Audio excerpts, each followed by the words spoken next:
说我什么坏话呢？哎，于正哥来了。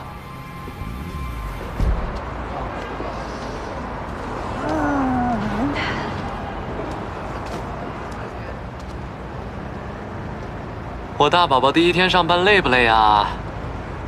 哎呦，辛苦了，辛苦了。第一天上班，端茶倒水送外卖呗。这么可怜啊！不过虽然没有做什么实质性的工作，但还是学到很多东西的。那我今天必须得请你吃大餐，犒劳你一下。吃什么呀？你想吃什么都可以，不过还有个任务，就是有一个特别来宾你要见一下。特别来宾，长得帅不帅？跟我一个级别的，你觉着呢？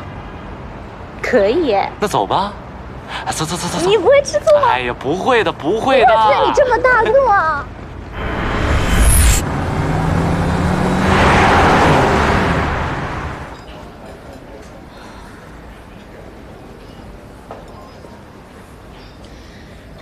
跟你哥吃饭，你怎么不提前跟我说一下呀？我都没有什么准备。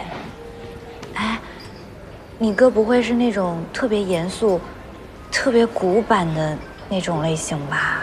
你这么一说，我才发现，他还真是特别冷的一个人啊！逗你呢。宇真哥那人特好，我们两个从小就是一块长大的嘛。给你看照片，看照片就不紧张了。这是宇真哥。小的时候我体弱多病，成天打针吃药，是个病秧子。可宇真哥是孩子王，你看，有一次啊，他在那个砖堆上，对着所有小孩在那喊：“以后你们谁如果敢欺负少智的话，先把我打趴下再说。”我们俩虽说在一块长大，但是他比我大2岁，他处处都在维护我。以前我想考医学院，但是我妈不同意，我妈说太辛苦了。然后那个时候我就跟我妈闹别扭，好几天都不说话。最后还是宇真哥去家里说服了我妈，我才去上的医学院。你看照片。啊，这是我们俩在学校门口的照片，就是他。你哥是他？帅吗？说我什么坏话呢？哎，宇真哥来了。来，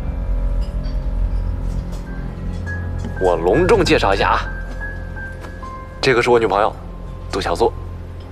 杜小姐，久仰。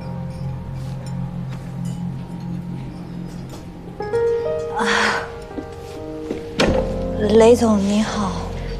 老听这人说起你，我这耳朵啊，都快起茧子了。咱们俩今天得好好拉拢一下宇真哥，他现在是你老板了。